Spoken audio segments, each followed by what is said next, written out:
It started like any ordinary evening in a quiet suburban neighborhood. The sun was dipping low, painting the street in warm orange tones. I was outside my house, leaning against my car, half bored, half thinking about nothing in particular. That's when I saw her, my neighbor. She lived 2 houses down. We weren't close, just the usual polite nods and occasional good morning exchanges. She was the kind of woman who always looked put together, even when just taking out the trash. Today, she was wearing casual jeans and a light top, her hair loosely tied back, looking more relaxed than usual. I don't even remember what triggered me. Maybe boredom. Maybe curiosity. Maybe just that weird impulse people get when they're too comfortable in silence. She was walking past my driveway when I casually said, half smirking, "Hey, come with me." It wasn't serious. It wasn't planned. It was just a joke, thrown into the air like a random thought. I expected her to laugh, roll her eyes, maybe say something sarcastic like she always did when we had small talk. But she didn't. She stopped, looked directly at me, and said, "Okay." No hesitation. No questions. No where or why. Just, okay. For a second, my brain didn't process it. I even blinked, thinking I misheard her. The wind felt louder. The street suddenly felt quieter. I laughed awkwardly, trying to recover the moment. "Wait, seriously?" I asked. She just tilted her head slightly and repeated, "You said come with you." "I'm coming." That was the moment everything shifted, from a casual joke to something I didn't understand yet.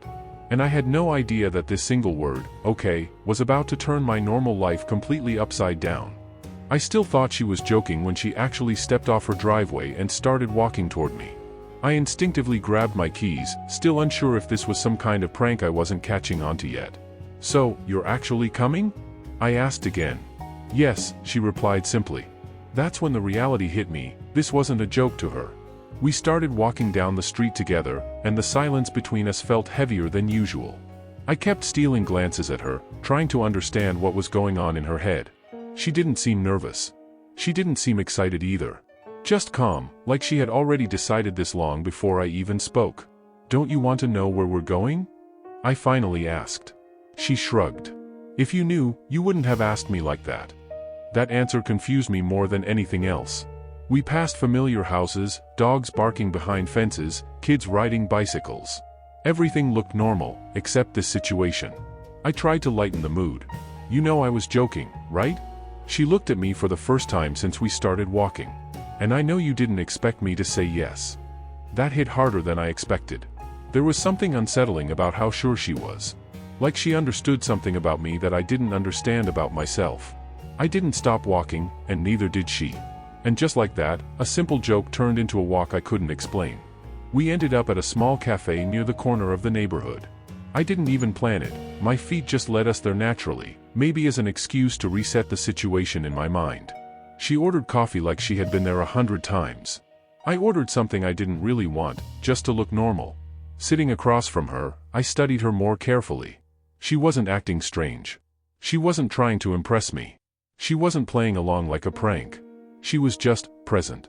"So," I said slowly, stirring my drink, "do you usually follow strangers when they say random things?" She smiled slightly. "Are you a stranger?" That question caught me off guard. I hesitated. "I mean, not exactly." "Then why call it random?" she replied. There was a silence after that. Not awkward, but heavy with meaning.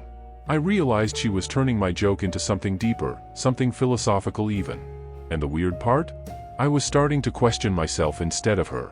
Why did I say it? Why did I expect her to refuse? Why did her saying yes feel more shocking than if she had said no? Outside the cafe window, the sky darkened slowly. The world felt slightly different now, like I had stepped into a version of reality where simple words carried weight I never noticed before. And she just sat there, calmly drinking her coffee, like she belonged in this strange shift more than I did. We left the cafe and started walking again, but this time the energy between us had changed. It wasn't random anymore. It felt intentional. At one point, she stopped walking. "I didn't say yes because I thought it was funny," she said quietly. I turned toward her. "Then why did you say yes?" She looked at the ground for a moment, then back at me. "Because I wanted to see what kind of person you are when someone actually listens to your jokes seriously." That hit differently. I laughed nervously. "And what kind of person am I?" She stepped a little closer. "Confused," she said. but honest enough not to pretend you planned this. I didn't know how to respond. The streetlights had turned on now, casting soft pools of light around us. The night felt warmer than it should have. For the first time, I felt like I wasn't in control of how this evening was unfolding. And strangely, I didn't hate it. Instead of heading back home, she suggested we keep walking. Where? I asked. Does it matter? She replied. So we walked. We ended up in places I usually ignored, small parks, quiet intersections, benches I never noticed before. It felt like she was guiding the night without actually leading anywhere specific. At one point, she said something unexpected. You say things without thinking people will follow through. That's dangerous. I frowned. It was just a joke. She stopped walking again. Most things people regret start as jokes, she said. That silence after her words stayed with me longer than anything else that night. I started wondering how many things in my life I had said casually, never expecting consequences. And now here she was, a consequence I didn't plan for. We reached a small overlook near the edge of the neighborhood. Lights from the city shimmered in the distance. She leaned against the railing, looking out. You know, she said softly, I think you say things like that because you're waiting for someone to actually respond. I looked at her. That's not true. But even as I said it, I wasn't fully convinced. She turned slightly toward me. You didn't expect me to say yes, but part of you wanted someone to. That sentence stayed in the air longer than anything else. For the first time, I didn't joke back. I just stood there, quiet. Because maybe she wasn't wrong. The night got quieter. We sat on the bench without speaking for a while. Then she said, You don't talk to many people deeply, do you? I shook my head. She nodded like she already knew. I could tell. That's when I realized something uncomfortable. She wasn't just reacting to me tonight. She had been observing me long before this moment. And somehow, I hadn't noticed. It was getting late. We both knew the night was ending.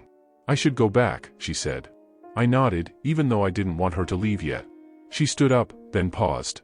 This was not random, she said. I looked at her. What was it then? She smiled faintly. A response. Then she started walking away. And for the first time, I didn't know if I wanted to stop her or follow her. The next morning felt normal again, but not completely. Her words kept replaying in my mind. You say things like you don't expect answers. And worse, she answered. Not just with words, but with presence. Now every time I see her driveway, I remember that moment. The joke.